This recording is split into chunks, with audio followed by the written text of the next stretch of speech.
challenge 50 ថ្ងៃឡើង100 star 2នាក់អាម៉ាហើយលក្ខខណ្ឌនៅក្នុង challenge វិញនេះយើងប្រាប់តែ combo ប៉ាំប្រកាច់ទេ combo ចងសុនជាមួយប៉ាកាតូតែឥឡូវជប់ស្នើមើលអីមួយសិនអេយ៉ាកក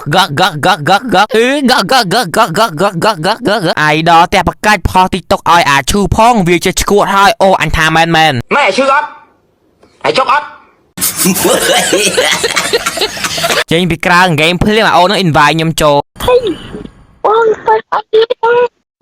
អូតាមពិតអូនឈូនឹងវា fan បរោះភីង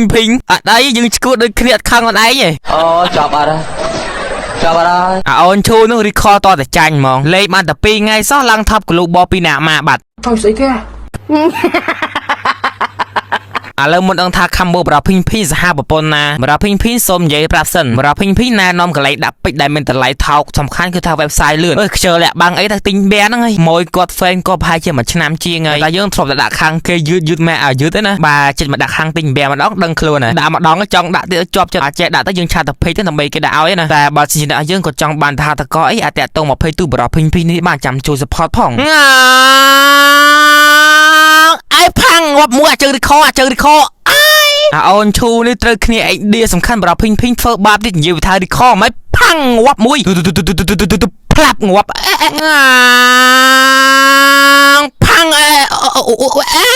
អូអាម៉ារចោអញប្រកាច់ជួយអើយជួយហើយសំណាងជារីខមកផ្ទះតនមិញ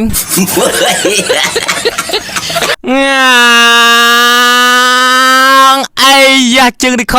ផាំងងាប់មួយសាអូនឈូនឹងមែនតើ record តតែងាប់ខ្លួនហ្មងខាំបោប៉ាំប្រកាសនេះតាមដានឲ្យឈូទៅចង់ទៅណា baby បកគោរឿងក្លេចបងភ្លៀងបៀតានមែនអើយផាំងអូននឹងគេជេមខុសមែននឹងគេថាឈួតមិនខុសទេ record តតែចាញ់បងតងាប់នេះអញថាមែនយ៉ាម្នាក់ទេ fan នឹង idol គេថាចិត្តដូចតែមួយនឹងចង់ទៅណា baby បកគោរឿងក្លេចបងភ្លៀងនិយាយ record ទៀតអីឆ្លៀត record ទៅវិញផាំងងាប់មួយអូននេះ record តតែចាញ់ហ្មងអូនវាស្គាល់យើងដល់ពេលចឹងគេឌៀប្រើនោះ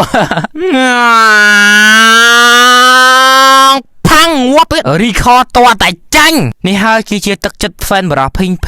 ស្រឡាញ់ហើយ